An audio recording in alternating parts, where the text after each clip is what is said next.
মৰমৰ ছাত্ৰ ছাত্ৰীসকল, আজি আমি জানো ৰ যোগ অৰ্থাৎ ৰকাৰ, যাক কোৱা হয় ৰকাৰ। এতিয়া অন্য বৰ্ণ বা আখৰৰ পিছত ৰ যোগ হলে ৰৰ ৰূপ সলনি হয়, এই ৰকাৰ হয়। যেনেকৈ উদাহৰণ হিচাপে দিছো, এইটো হটো হৈছে এটা অন্য এটা বৰ্ণ। এই হৰ পিছত যেতিয়া ৰ যোগ হৈছে তেতিয়াহলে হয় ৰয় হ অৰ্থাৎ হ্যাস। তেনেকৈ ম যোগ ৰ ময় ৰয় ম অৰ্থাৎ নম্ৰ।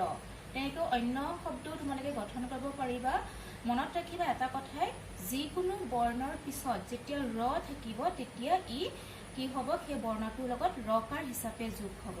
তাৰ উপৰিও ক আৰু দন্তীয়া তৰ লগত যেতিয়া ৰ যোগ হয় তেতিয়াহ'লে ক আৰু দন্তীয়া তৰ ৰূপ সলনি হয়। ইয়াতে মই দিছো, এইটো হৈছে ক যোগ ৰ কয়ৰে ক্ৰ অৰ্থাৎ কৰ ৰূপটো সলনি হৈ এনেদৰে হৈছে।